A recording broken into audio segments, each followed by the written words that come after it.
Oi, gente, tudo bem com vocês? Bom, hoje eu estou aqui para falar de uma coisa um pouquinho mais específica. Já falei lá nos stories que essa semana é a semana do psicólogo, quinta-feira é o dia do psicólogo. Então eu vim aqui contar para vocês como é que foi a minha escolha pela psicologia, que na verdade eu não sei direito. Mas eu lembro que, né, a gente chega no colégio e aí começam essas histórias. Quer dizer, desde pequenas, né, as pessoas vão perguntando: o que você quer ser quando crescer? O que você vai fazer? E eu mudei de ideia várias vezes, já quis fazer diversas coisas. Mas eu lembro que quando eu entrei no colégio, assim, por volta dos 14, 15 anos, eu achei que a psicologia seria uma boa pedida. Por quê? Porque eu sempre gostei de ouvir as pessoas, eu sempre gostei de conversar, de me relacionar. E eu tinha uma ideia da psicologia, na verdade, que eu ia não só entender a cabeça das pessoas, o que as pessoas fazem, por que elas agem como é que elas agem, mas eu também tinha uma fantasia de que eu poderia transformar, mudar as pessoas pela minha vontade, né? O que foi uma grande ilusão. E aí, no último ano do colégio, eu fui fazer um teste vocacional, né? Fiz um processo, na verdade, sobre orientação vocacional. E um dos meus testes deu um resultado que eu era muito boa para relações alguma coisa, algum tipo de relação aí. E a psicologia veio em segundo lugar. E aí prontamente eu escolhi a psicologia. Eu não sei se eu escolhi a psicologia num ímpeto. Não sei se eu escolhi a psicologia e para não sofrer com essa questão da escolha, eu decidi, falei, vamos lá, vamos ver o que vai dar, porque eu sou uma pessoa que é bastante. Eu ajo bastante pelo meu ímpeto.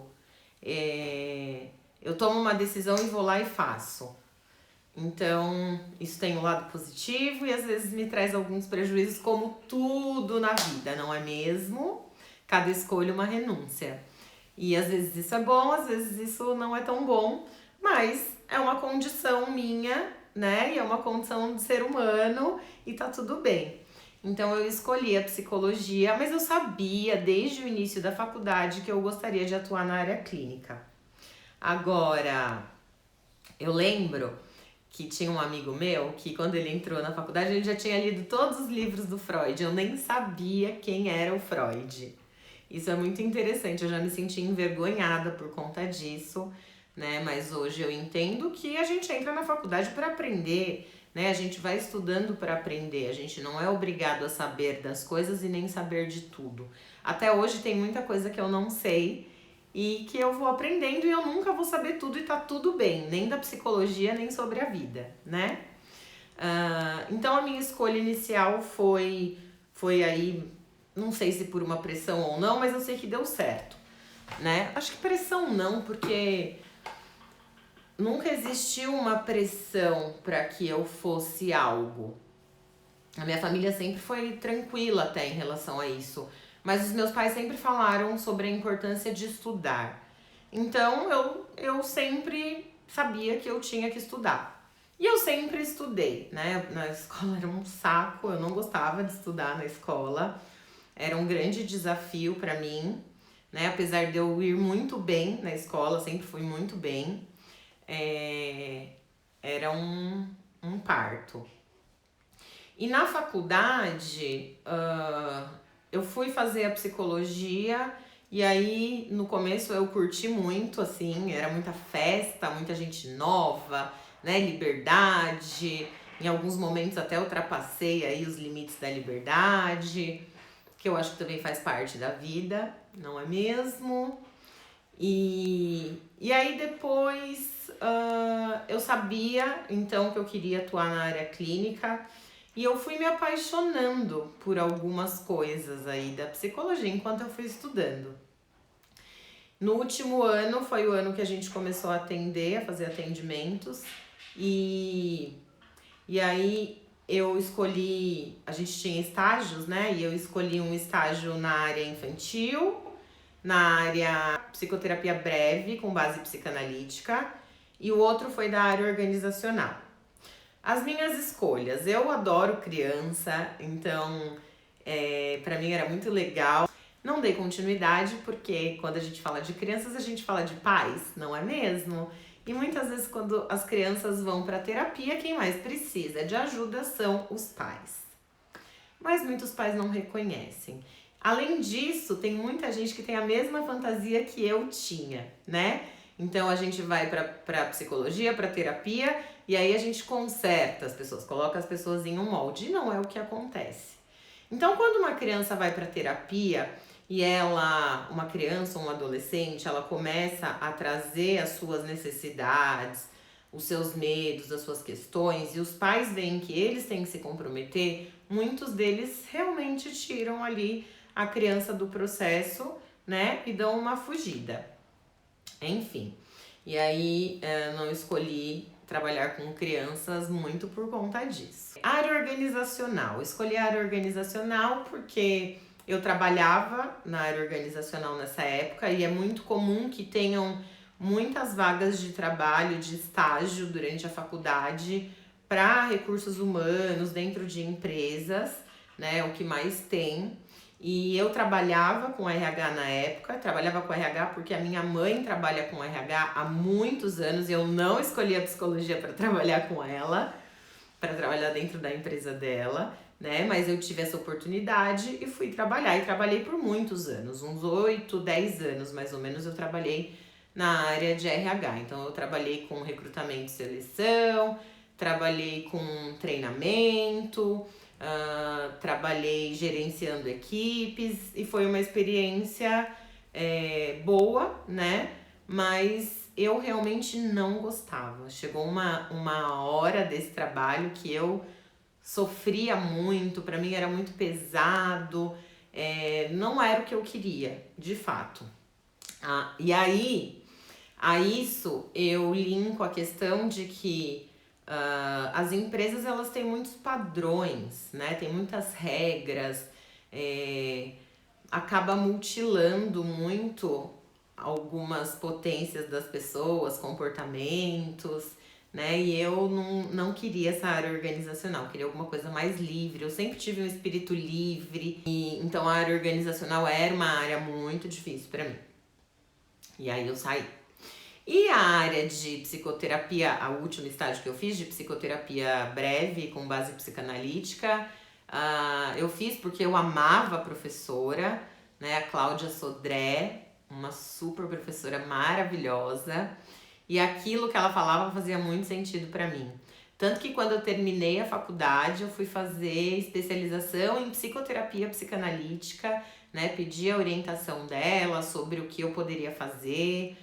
E aí eu fiz psicoterapia psicanalítica, foi uma experiência muito boa, mas ainda assim eu via muitas restrições dentro da psicanálise, né? Até no sentido de postura mesmo, sabe? Eu lembro que eu ouvia psicanalistas falando, você tem que cuidar como é que você vai se relacionar com as pessoas, onde você vai estar, se você encontrar um paciente, não pode, tem vários manejos, questões técnicas, etc e tal.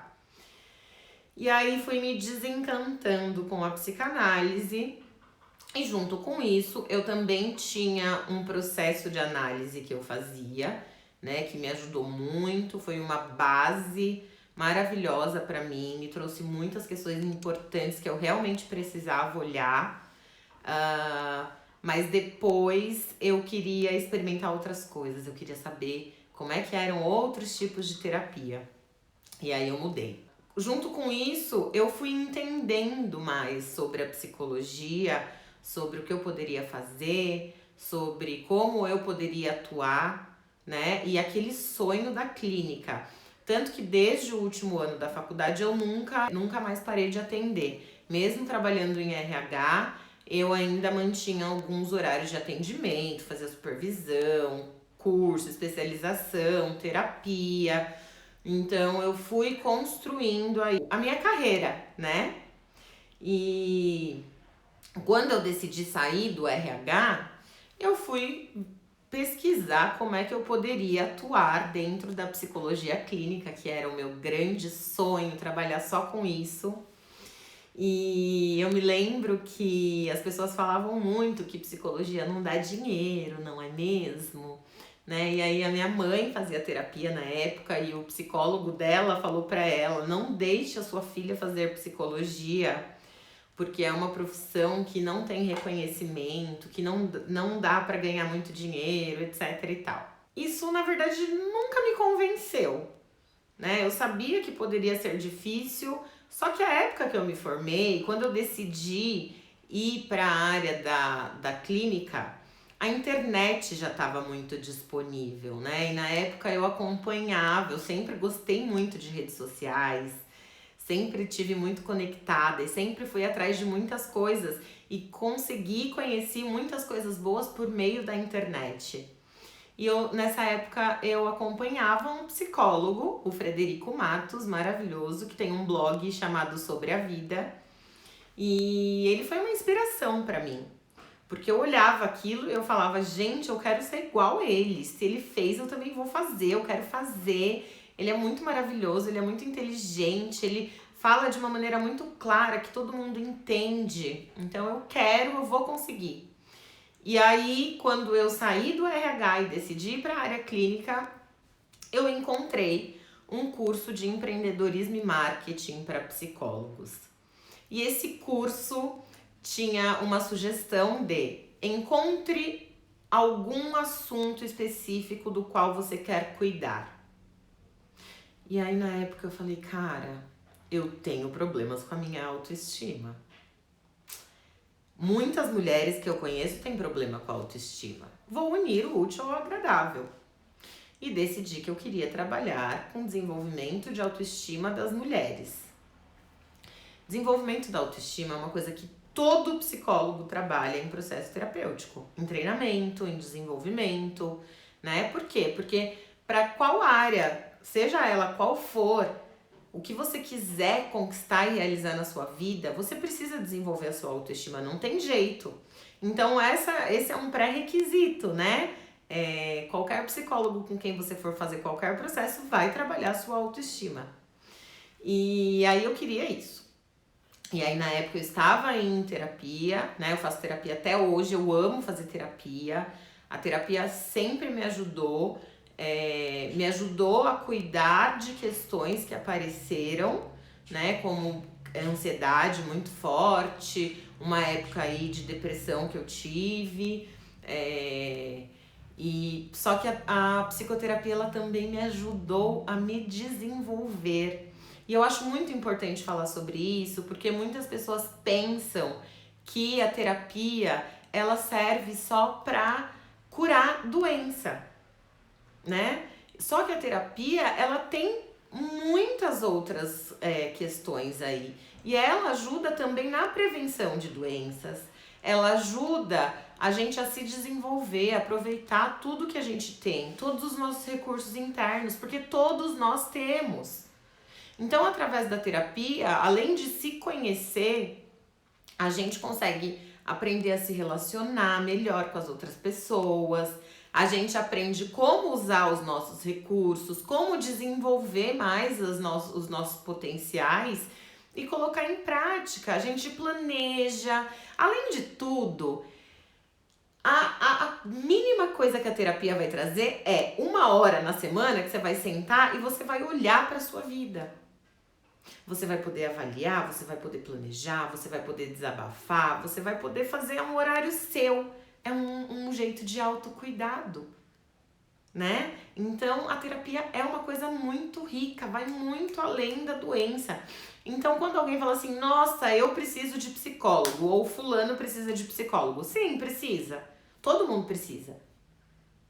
Um psicólogo, ele pode te ajudar a criar e viver uma vida com mais sentido para você, né? A sair aí, se libertar de certas amarras, a repensar os padrões que você tem, os padrões que você vive, as suas crenças, a criar um novo mundo para você. Porque tudo começa de dentro.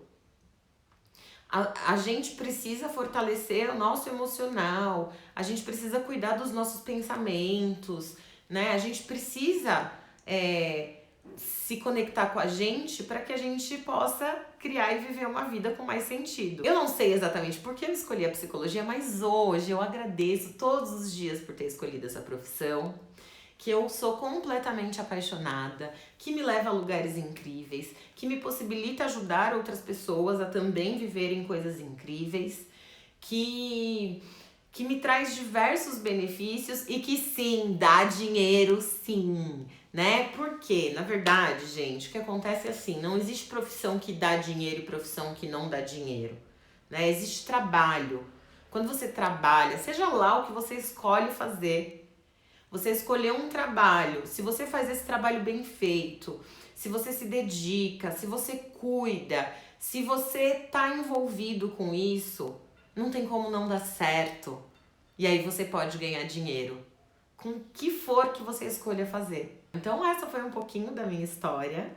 E durante essa semana eu vou trazer algumas outras coisas aí sobre a psicologia, sobre os psicólogos, pra gente conversar mais um pouquinho e a gente ir desmistificando essa coisa, né? De que buscar um psicólogo é uma fraqueza ou que isso quer dizer que a pessoa tem alguma doença, e se tiver alguma doença, vamos cuidar, porque afinal, quem tem diabetes cuida, quem tem pressão alta cuida, quem quebra uma perna, um braço, um dedo cuida. Se você tem dor de garganta inflamada, resfriado, você vai lá e cuida, né? A psicologia, a mesma coisa, você vai cuidar também de uma coisa que tem a ver com o seu corpo, com a sua mente, com a sua emoção.